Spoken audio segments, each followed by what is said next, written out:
Gloire à Dieu. Je reviens à la parole de Dieu, les fondements de la bénédiction des églises. Ouvrons nos Bibles dans 2 Corinthiens, chapitre 8, du 1er au 5e verset. 2 Corinthiens 8, 1 à 5.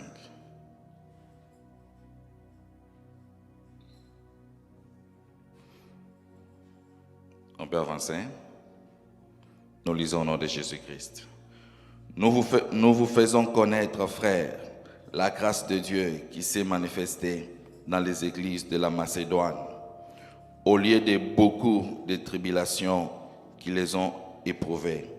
Leur joie débordante et leur pauvreté profonde ont produit avec abondance de riches libéralités de leur part.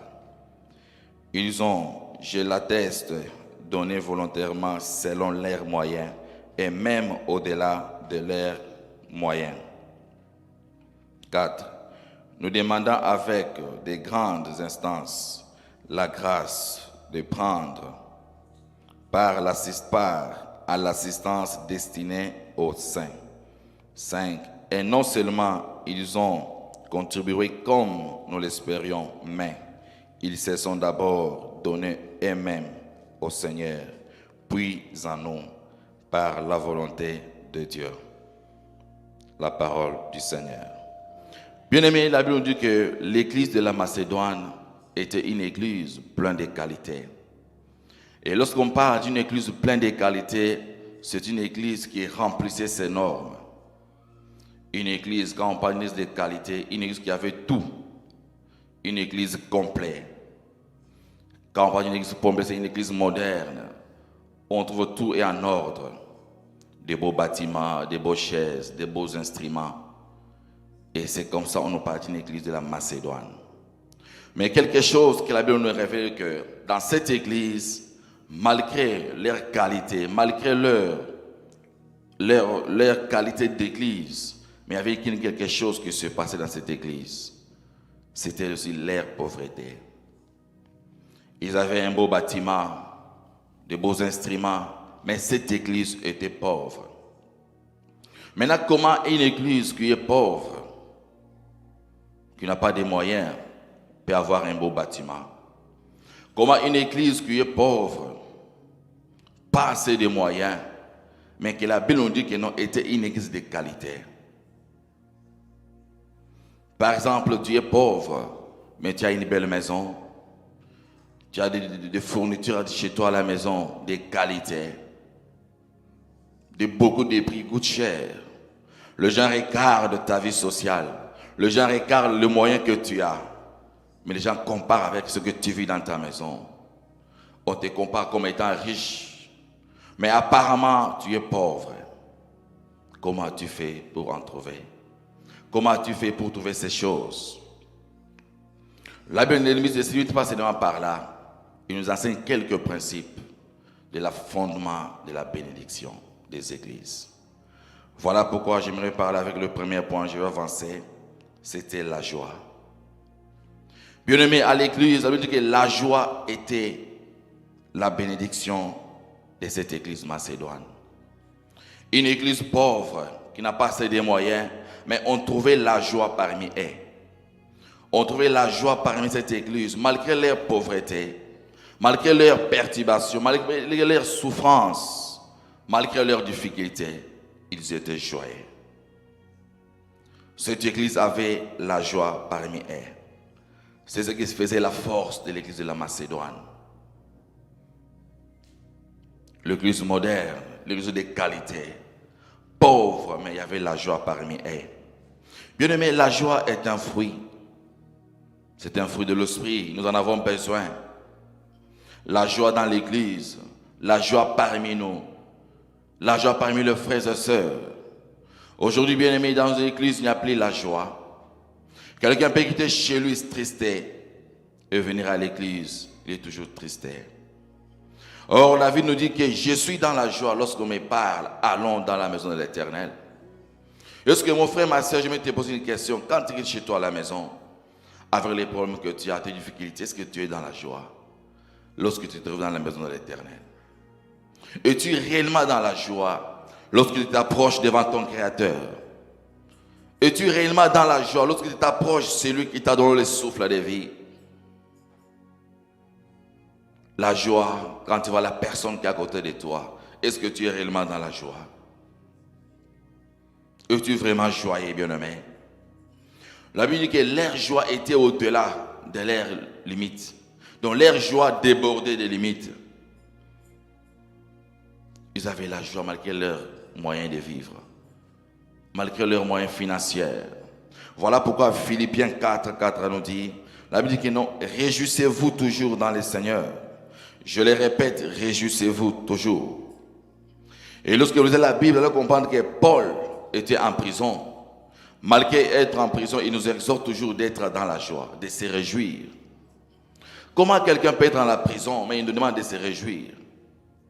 On avait arrêté les corps, mais son esprit était libre. Son esprit était libre, bien-aimé. Tu pourras me poser la question, comment je peux me réjouir? Comment je peux être dans la joie quand je traverse des problèmes difficiles? Comment je peux être dans la joie quand j'ai perdu quelqu'un de très important dans ma vie?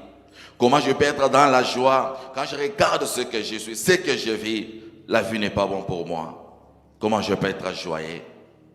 Comment je peux me réjouir lorsque je vois la vie des autres en train d'avancer? Ma vie n'avance pas. Comment tu peux me demander d'être dans la joie? Comment se réjouir lorsque tout autour de moi, rien n'évolue dans la vie? Mais vous demandez d'être dans la joie. Paul nous dit qu'on connaît un véritable chrétien.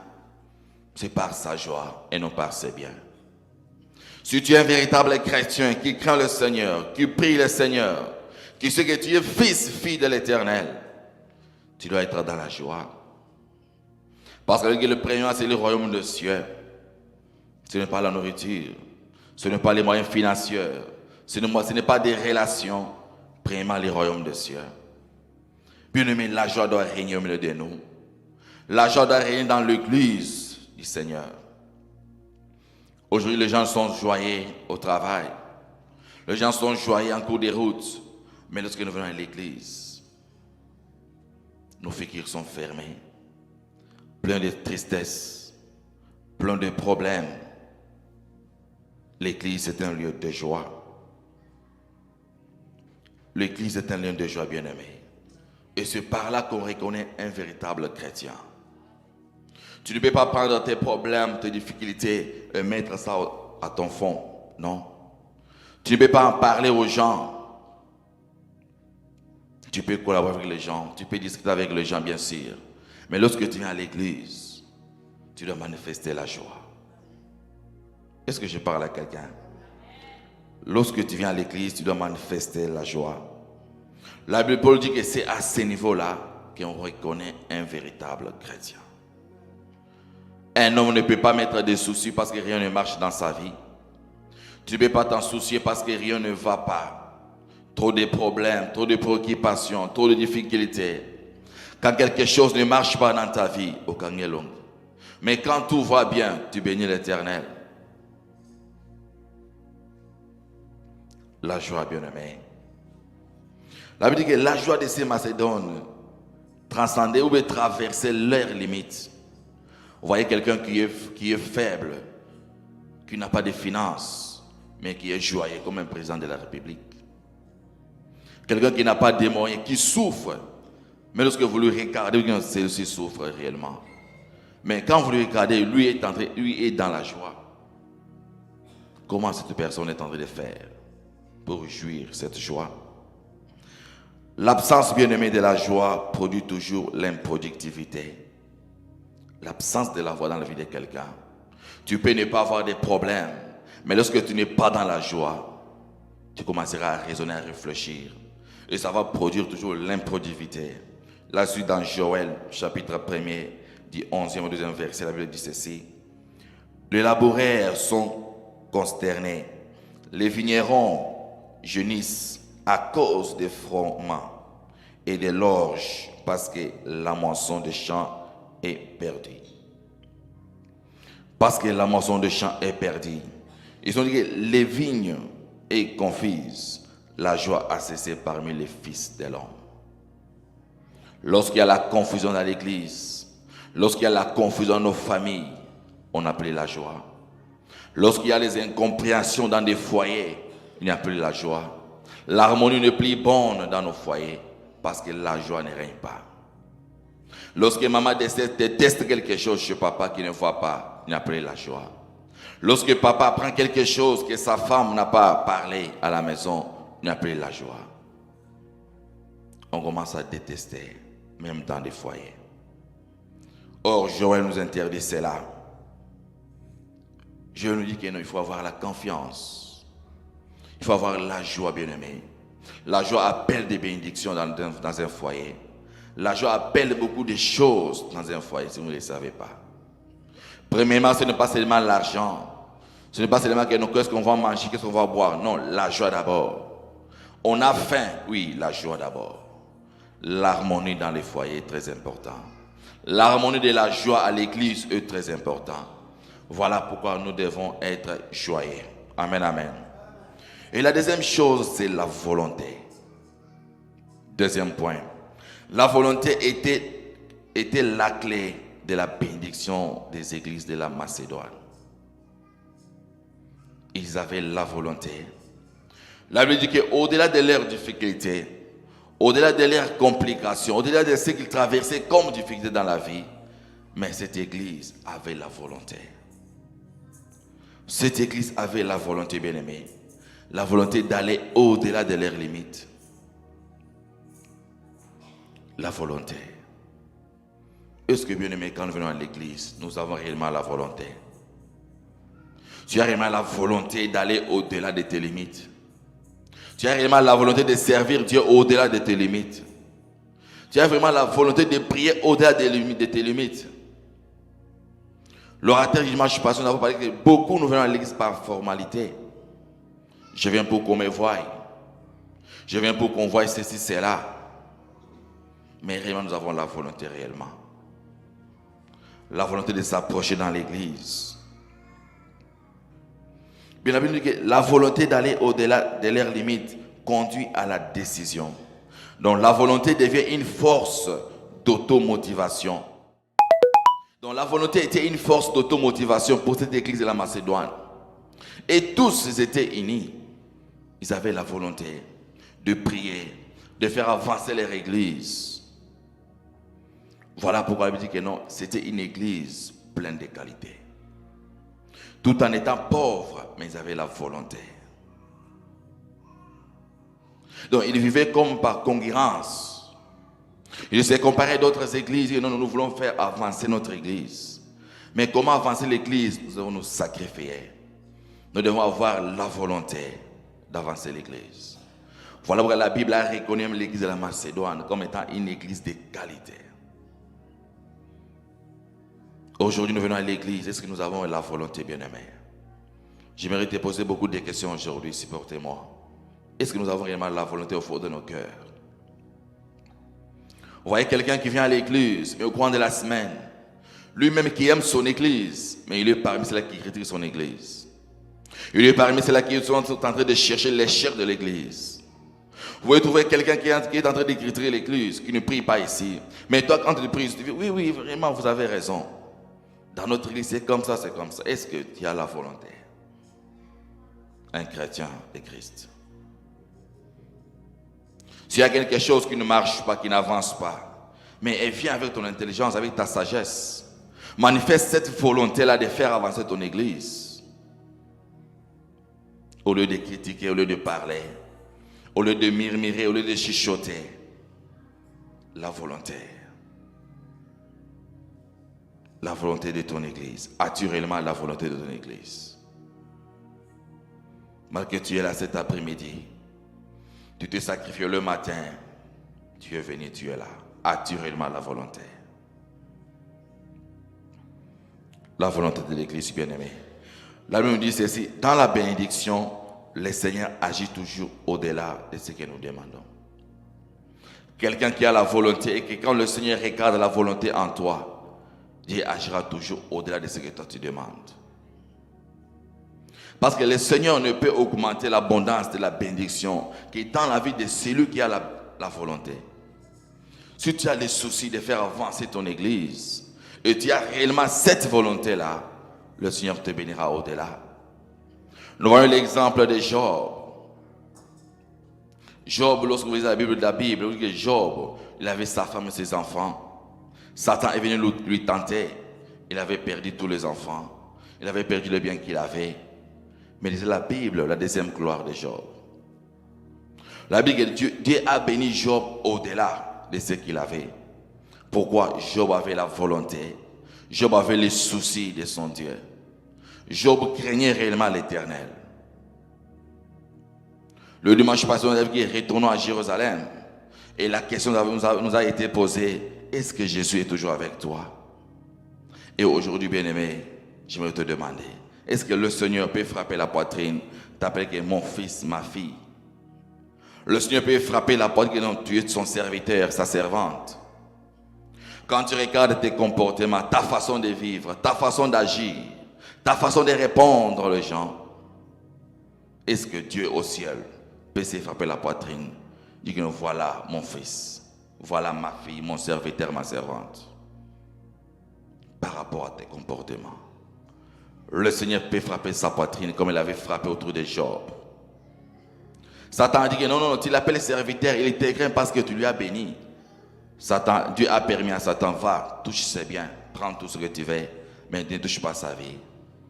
Tu verras que réellement il est mon serviteur. Dieu peut se frapper la poitrine, dit que mon serviteur est là, ma servante est là, mon frère, ma soeur est là. Dieu fait se frapper la poitrine. Est-ce que le Seigneur peut être fier de vous, bien-aimés? Individuellement là où tu es, Dieu peut être fier de toi. Quand tu marches, Dieu peut être fier de toi. Lisez la Bible, comprendre que, pour preuve, bien-aimés, les filles de Job, ou les enfants de Job, dans la première gloire, n'étaient pas reconnus dans la Bible. Ces gens n'étaient pas reconnus dans la Bible. Mais lorsque vous lisez Job 42, 12 à 17, on dit que les enfants de la deuxième gloire ont été reconnus dans la Bible. Et la première fille de Job était appelée Jemima. Jemima qui signifie la colombe, c'est-à-dire la pirette.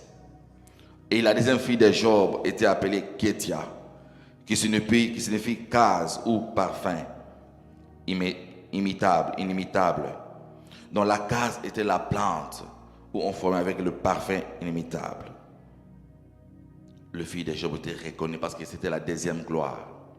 Et la troisième fille de Job était appelée Keren, Apik, qui signifie flacon de nard. C'était un parfum précieux et cher dans la ville. Bien-aimé, si tu traverses comme difficulté, comme joie, la joie que tu as aujourd'hui, ce n'est que la première joie. Et si le Seigneur te ravit cela, pour voir ta volonté réellement, auras-tu toujours cette volonté de servir Dieu? Auras-tu toujours cette volonté de craindre l'Éternel? Est-ce que tu auras toujours cette volonté-là? Si le Seigneur permet à Satan aujourd'hui de ravir un peu ce que tu as, comme finance, comme moyen, peux-tu résister? Peux-tu résister, mon frère, ma soeur?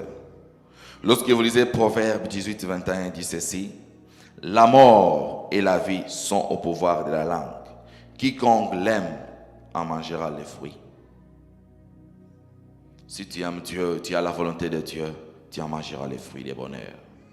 Tu mangeras les fruits de la richesse, de l'élévation. En dehors de la joie, tu dois avoir la volonté. Même dans des foyers, tu dois avoir la volonté. La volonté. Il y a des hommes qui s'époumonnent pour stabiliser leur foyer. Il y a des femmes aussi qui s'époumonnent pour stabiliser leur foyer. Mais en faisant cela, est-ce que vous avez réellement la volonté?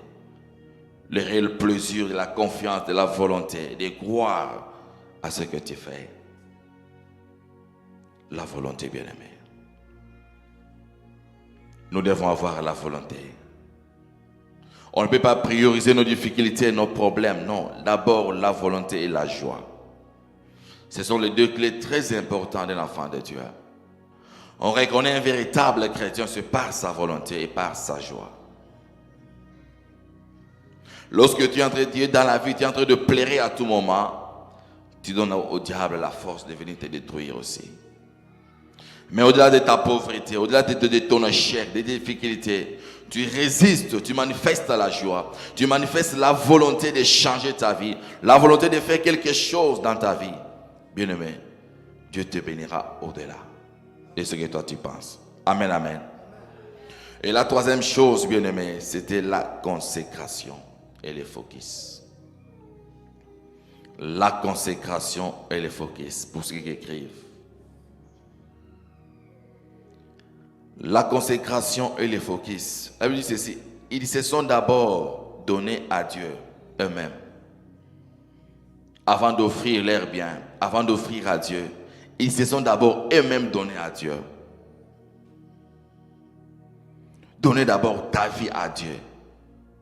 Donne d'abord ton cœur à Dieu avant d'offrir ton offrande. Si vous rentrez au pays bien-aimé, il y a aujourd'hui des hommes riches qui corrompent le pasteur. Les églises fonctionnent en matière de finances, en matière de concurrence des finances.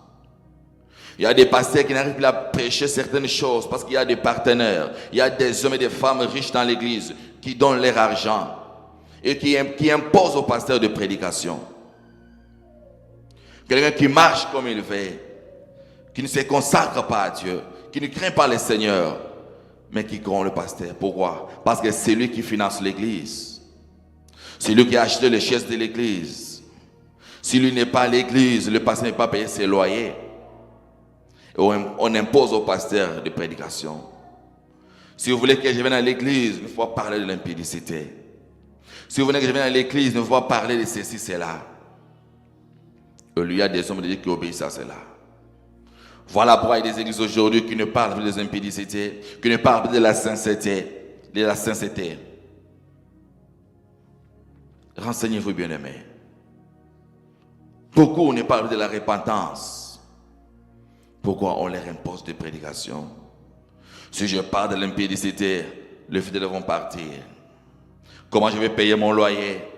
Comment je vais payer le loyer de l'église? Et quoi faire? Il faut sauter les pages de la Bible. Aujourd'hui, à l'église, nous avons beaucoup plus de bénédictions. Tu seras béni, tu seras élevé, tu vas aller au-delà de ta vie. Dieu fera avec toi des grandes choses. Mais lorsqu'on prêche, purifiez-vous, sanctifiez-vous, craignez le Seigneur, marchez selon la volonté de Dieu. Même si ça ne tient pas aujourd'hui, demain ça tiendra. Les gens aiment des tic au tac. Les gens aiment des tic au tac, bien-aimés. La consécration. Nous devons nous consacrer avant d'offrir à Dieu. Nous devons donner nos vies à Dieu avant de lui offrir. Lisez la Bible, le Seigneur a apprécié d'abord la vie d'Abel avant d'agréer l'offrande d'Abel. Il a d'abord apprécié la vie d'Abel.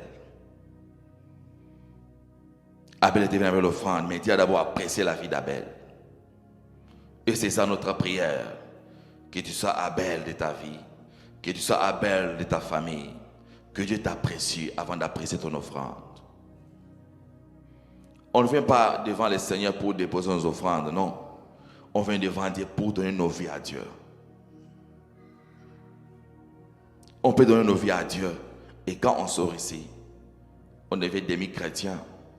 Et quand on vient au travail, une chose plus grave, on devient plus que païen. Même le païen respecte les gens. Mais nous, quand nous venons au travail, plus que païen. Plus que païen, bien-aimé. Compte tenu de nos comportements, notre façon de vivre, notre façon de réagir ou de répondre aux gens. Un homme de Dieu m'avait dit ceci. Lorsque dans la vie, tu es au milieu de gens, les gens retiendront beaucoup plus ce que toi tu parles et non ce qu'eux disent. Donc lorsque tu es au milieu de gens, vous discutez, vous parlez, que ça soit dans les bons ou dans les mauvais. Mais les gens retiendront beaucoup plus ce que toi tu parles, Papa Emery. Quelqu'un peut être à côté de toi. Il te critique, il parle du mal contre les gens. Mais quand toi tu passes, oui, tu as raison. Ah, c'est la cara bongo. Les gens vont retenir c'est la cara bongo.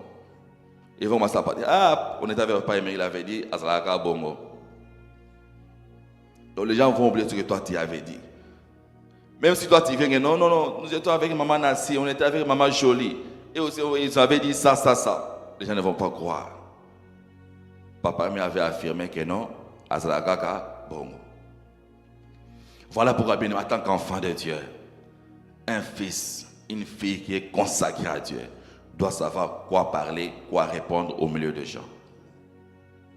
Et c'est très important en tant qu'enfant de Dieu.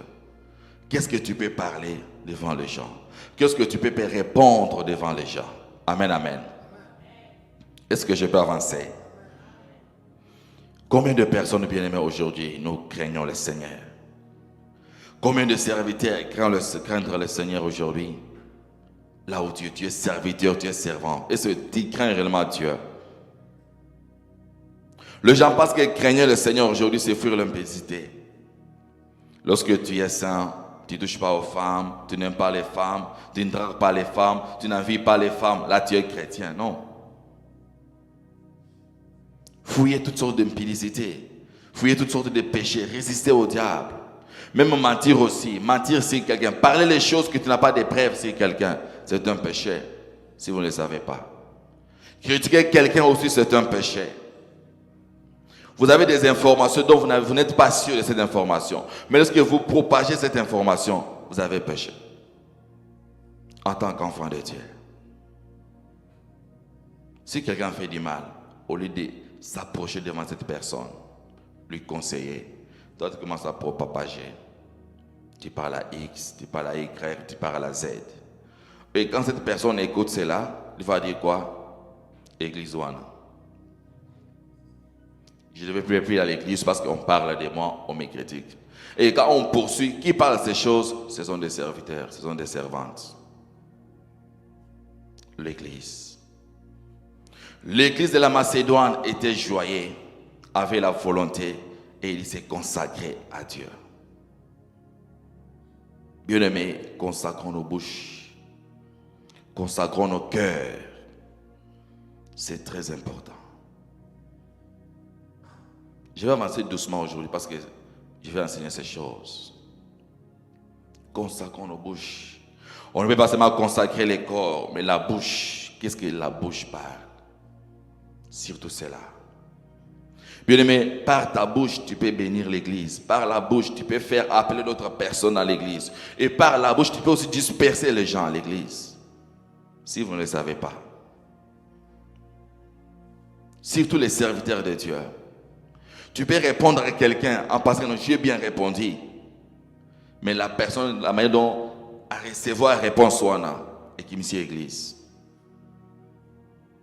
Pourquoi? Il m'avait répondu ceci. Il m'avait répondu cela.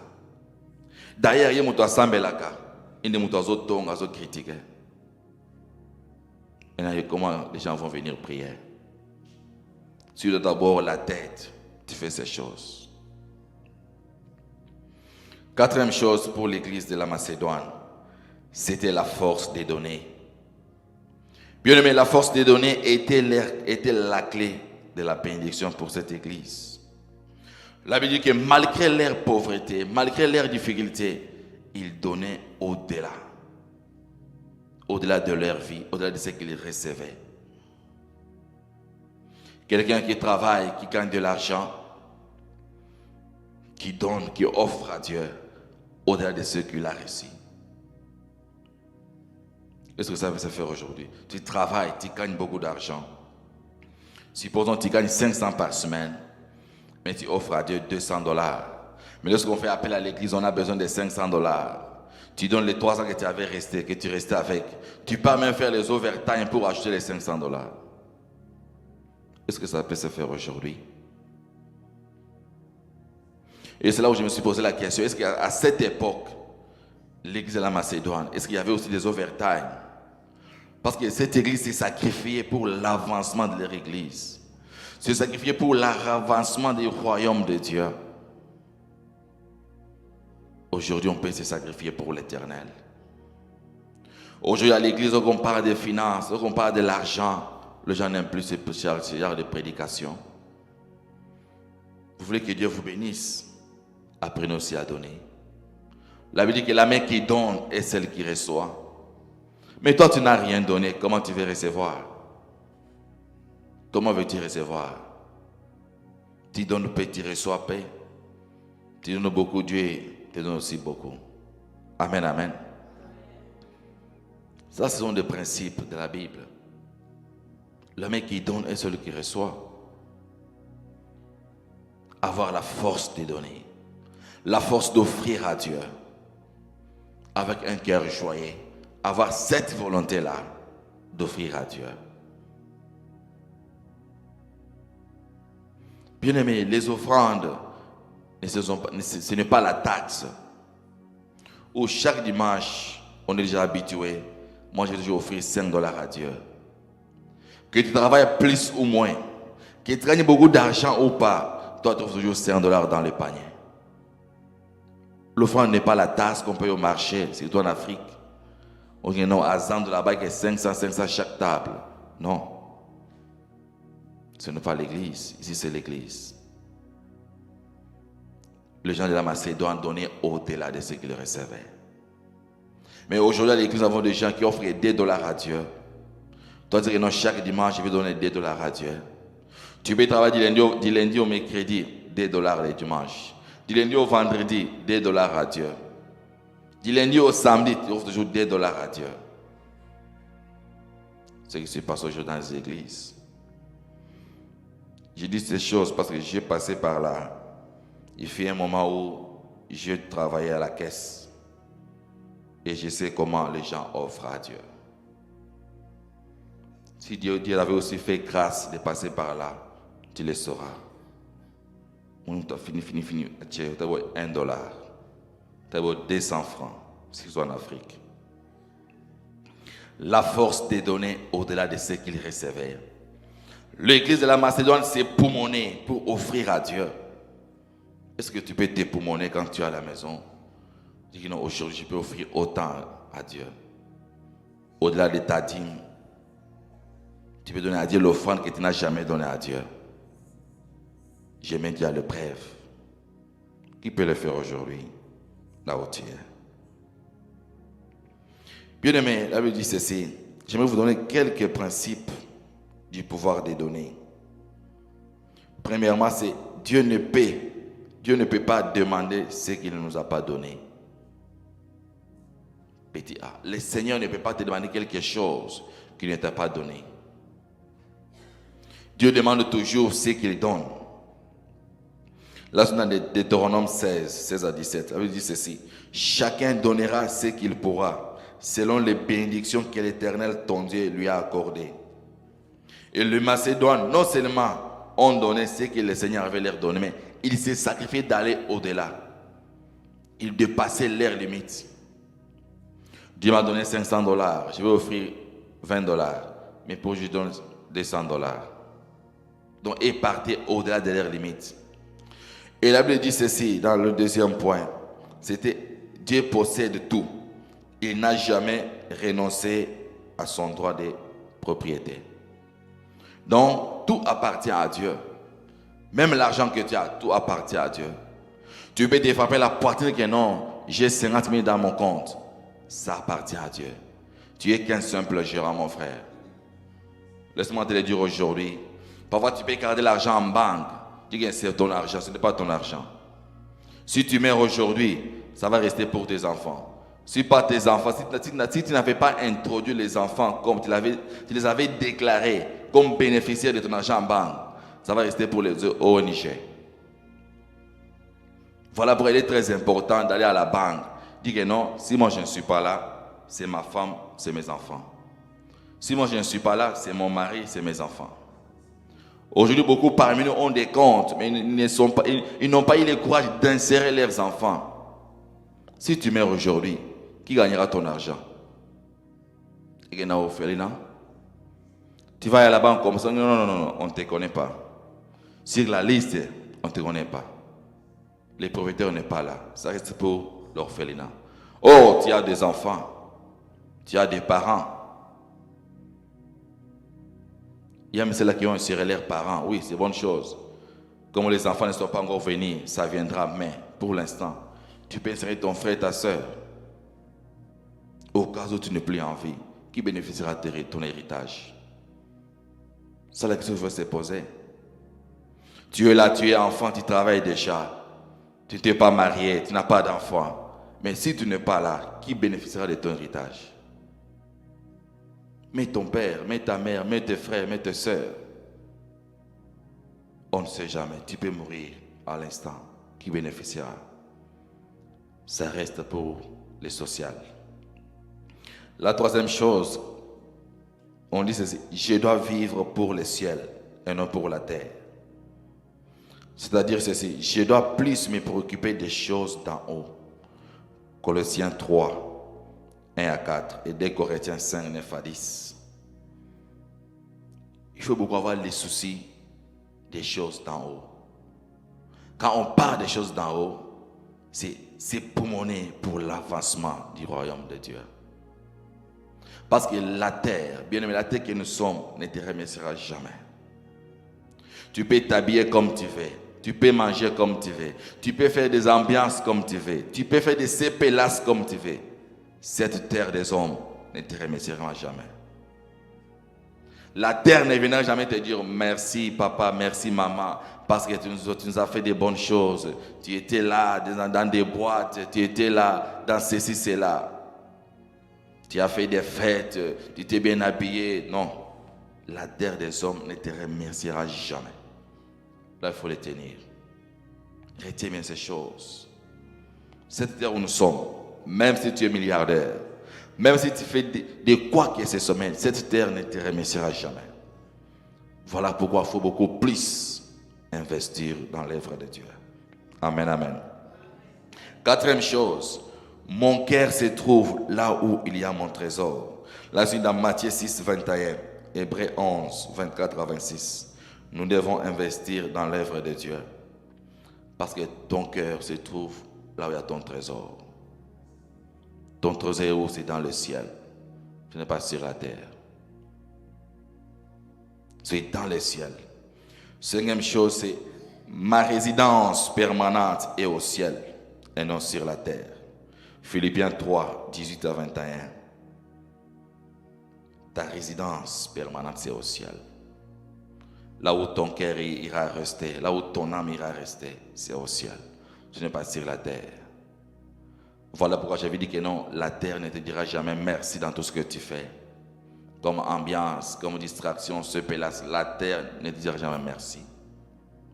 Je ne parle pas qu'il ne faut pas faire ça, il faut le faire, c'est bien. Mais beaucoup plus investir, beaucoup plus faire avancer le royaume de Dieu. Avec le paix que Dieu te donne, sacrifie-toi. Et tu verras que le Seigneur te bénira au-delà de ce que tu as.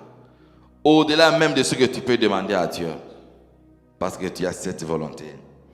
Sixième point pour en finir.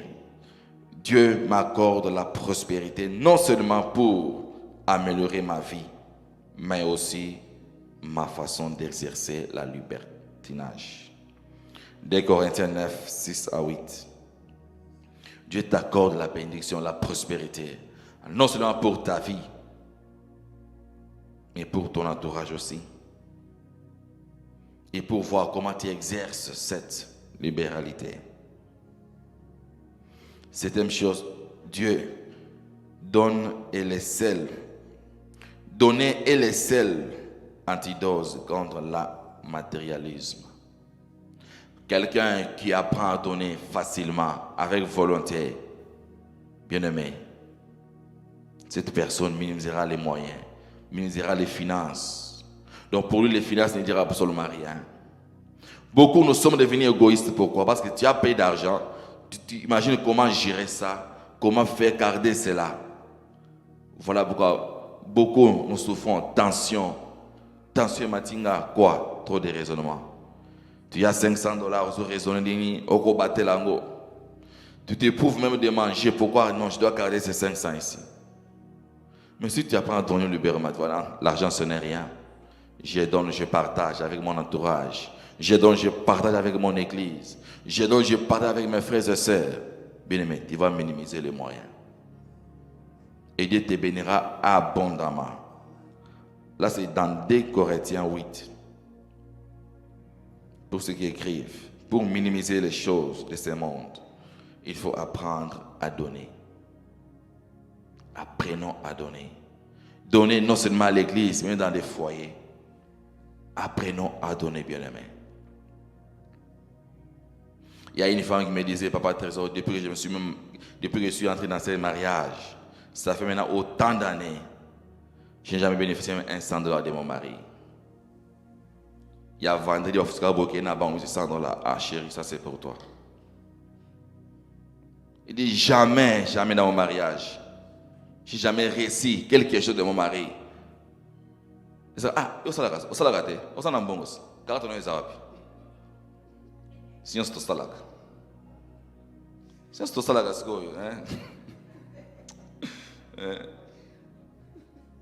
C'est comme ça, un papa et mari.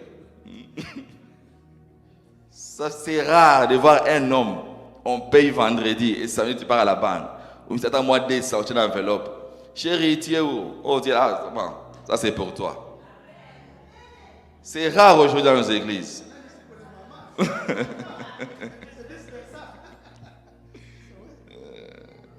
Seigneur Jésus. Non, c'est la vérité, bien-aimé. Ça fait rire, mais c'est la vérité. Ma papa boy n'engate, c'est la vérité. Des fois, il faut redistribuer dans nos femmes. Nos femmes peuvent travailler, mais quand il y a au balier, il faut quand même des surprises. Ça fait du bien. Ça grandit aussi l'amour. C'est très important. Les cadeaux. Amen, maman journée.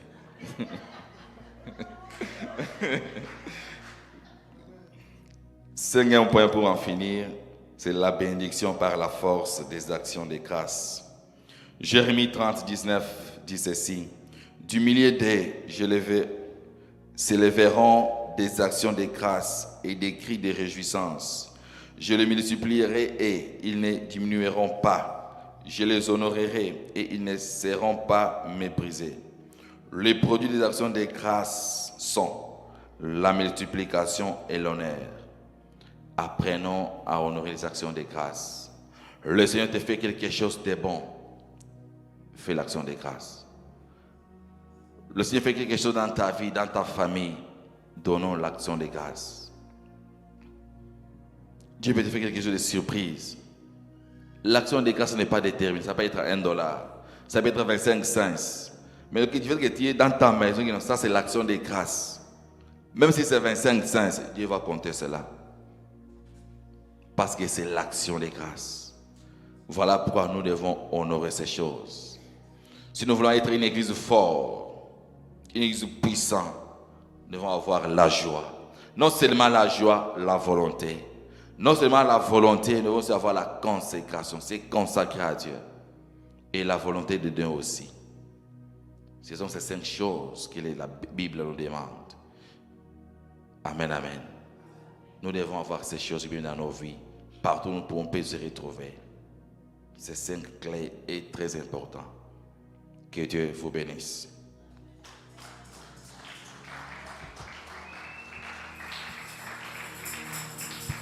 Je veux que nous puissions prier là où tu es. Incline seulement la tête, tu vas parler à Dieu. De te faire grâce d'accomplir ces choses.